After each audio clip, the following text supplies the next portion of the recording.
Ngayong umaga sasagutin natin ang katanungan kung kaya bang i-level up ng matcha ang mga paboritong pagkain nating mga Pinoy.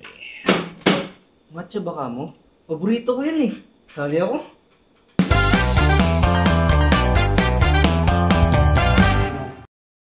Paborito mo kamo yung matcha. Oo, paborito ko yun. Gusto ko yun. Sige, bibigyan kita ng almusal na matcha. Matcha champurado. Sarap yan. Tikman natin, malay mo.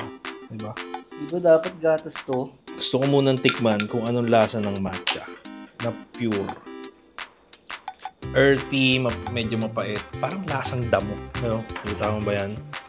Uy, kumain ka! Ay, kain ba? Sabi mo, paborito yung matcha eh. Natin. Pala na to, pag walang timpla. Medyo bagay siya.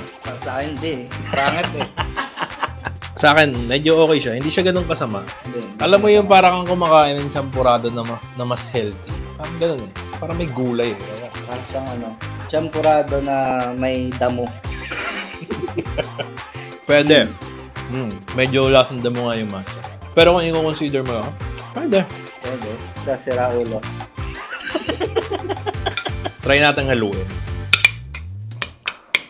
Sarap ito eh, matcha. Lalo na yung sa McDo ngayon, yung matcha McFlurry. Sarap yun. Favorite ko yun eh. Kaso, champurado kasi eh.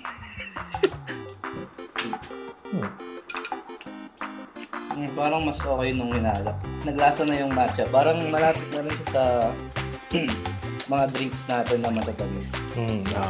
Parang ganun nga. Mas ni-level up niya lang yung pait ng champurado. Matcha crap, yung buo pa yung matcha, yung parang ginawa natin siyang gatas. Pero nung hinalo, matcha wrap naman. Matcha wrap, okay. Matcha, champurado, matcha wrap.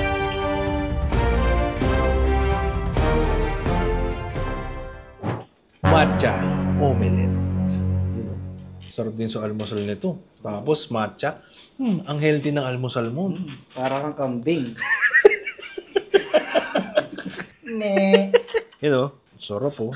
Sa unang tingin mo parang inamag na omelette. Inamag lang.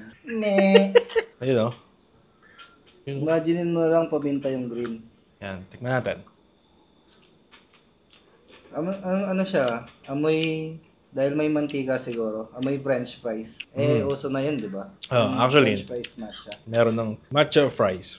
Yung itlog kasi, plain lang naman lasa niya. So, ang more na malalasahan mo dito is yung matcha. So, parang kang kumakain ng plain meat na medyo mapait. So, matcha lang yung nangingibabaw. Hindi mo siya ganun kasama, pero hindi siya masarap. Parang malapit to sa itlog na may ampalaya. Pwede. Ang galing mo dun. Sinong kuya mo? Try natin may ketchup. Lalagyan mo yan. Yun. May green, no? So, medyo natalo niya yung pait ng matcha. More malalasahan mo na yung itlog na may ketchup. So, for me, omelette na matcha. Siguro, huwag mo nang lagyan. Ikaw? Omelette na may matcha. Mas gusto ko yung may ketchup eh. Kasi, gano'n naman talaga kinakain yung itlog. Nagdi-discover nga tayo ng mga Pinoy foods na pwedeng lagyan ng matcha eh. So, matcha, omelette, matcha crab. So, itong next natin, paborito rin to ng mga Pinoy. Matcha chicharon. Kinain ko kanina sa Basyan. Sarap yan, may suka. Malay mo, mag-work tong matcha chicharon. Ayun, no? Green na green, no? Ang ganda ng dikit ng matcha sa chicharon, no? Parang amag talaga yung matcha, no? Pero masarap kasi siya sa drinks, eh. Kulay green. Tikman natin.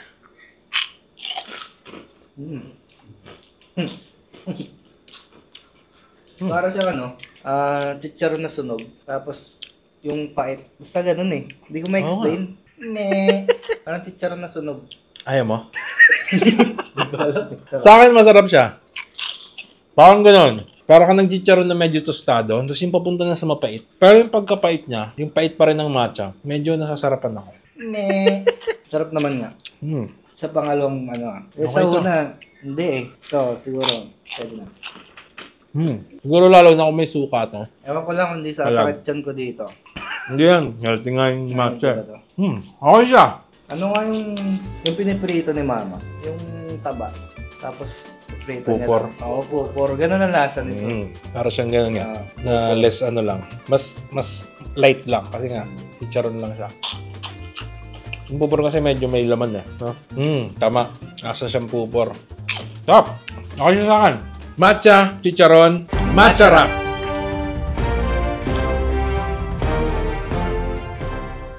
Uy, tagmangga ngayon. Sarap ng mangga. Dami mangga dun sa puno ng ano. Ni Alan. Hey, shout out Alan. Salamat dun sa shout out dun sa pabaon mong mangga na nakaraan. Sarap. Eto, meron tayong matcha mangga. Wala kasi kaming asin eh. Wala rin kaming bagoong. Wala rin kaming bagoong eh. Pero meron kami matcha. Di ba? Yun o. Tikman natin. Ako, yun o. Tingnan mo yan o. Matcha. Damihan mo, ang konti naman yan eh. Yung normal lang sausaw lang. Yan. Tikman natin.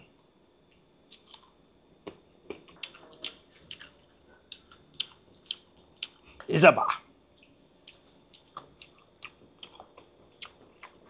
Yung mangga namin, medyo hindi na siya ganun kaasim. Maniba lang na. Medyo may tamis.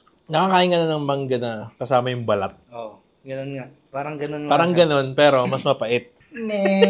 Ewan ko kasi medyo matamis yung mangga eh. Hindi ko sure kung mas maganda kung maasim yung mangga. Ibabalance siya nung pait, nung matcha, or pwede rin mas worse. Pero dito, medyo hindi siya bagay. Hindi talaga. Ang pangit eh. Ayun, yung matcha sumasabit sa ngipin ko. Sano. Bigyan natin ng last chance. Last chance. Hindi talaga, ang pangit.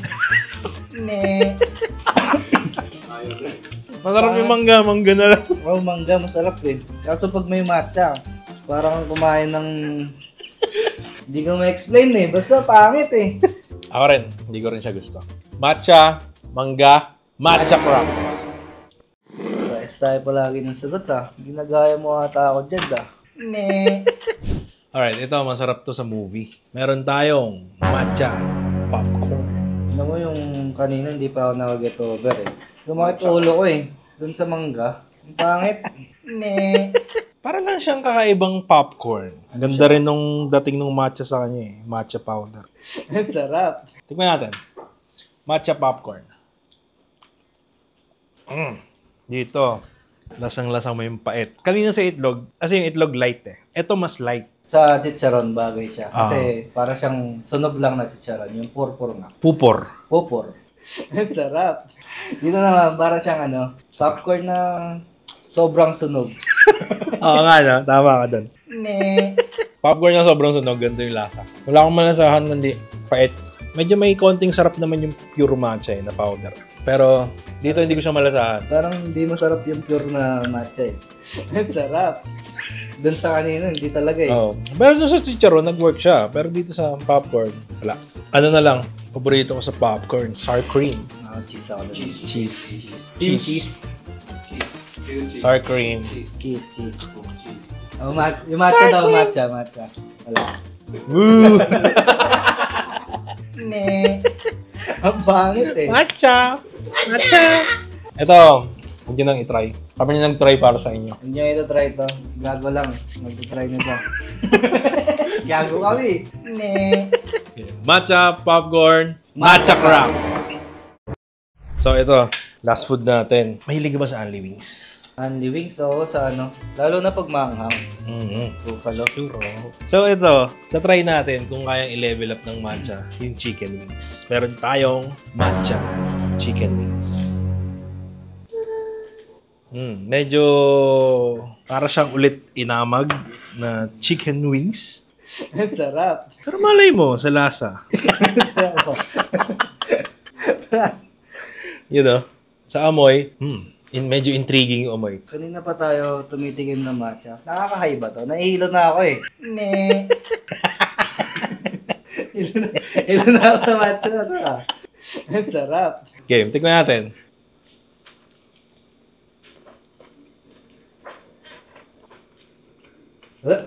Ang sarap.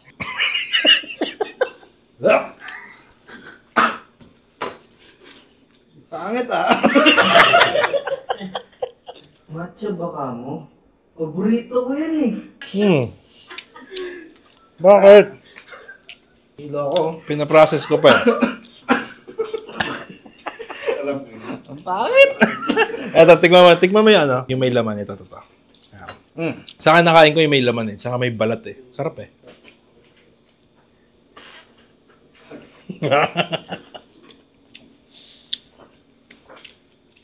Medyo nangingibabaw yung pait ng matcha.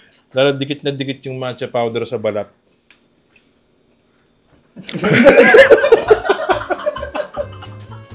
Ang sarap.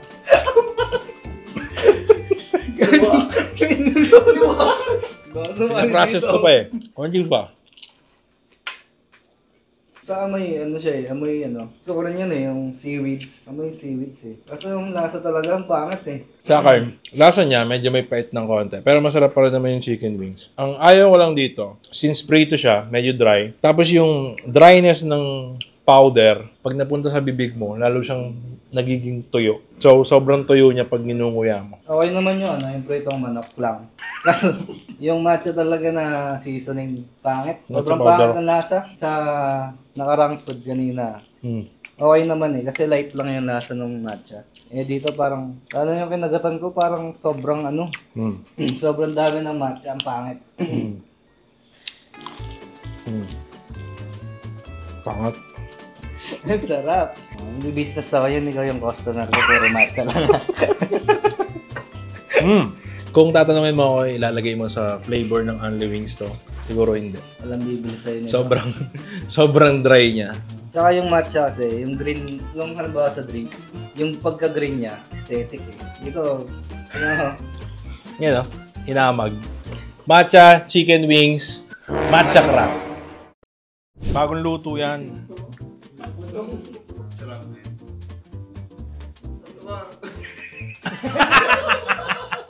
Ang matcha pala ay green tea.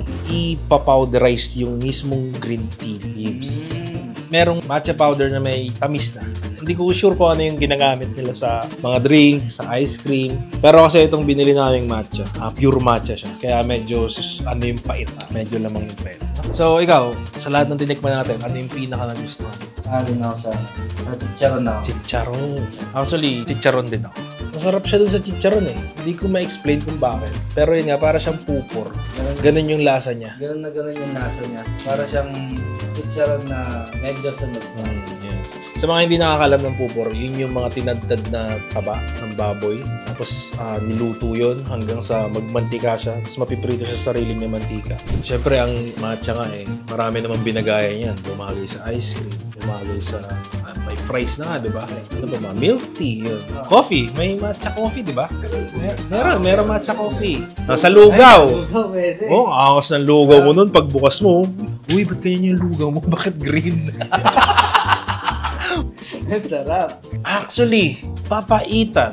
Kung wala kang abdo, tapos gusto mong papaitan, since mapait yung matcha, pakuluan mo sa matcha yung laman loob. Malay mo, no? Di ba? Matcha papaitan. Ang sarap. So, that's it for today. Sana marami kayong tutunan. Salamat sa panonood, sa pag-like at pag-share nitong video. Hanggang sa muli, my name is Jed. My name is Rick. And this is the Jed Rick Show.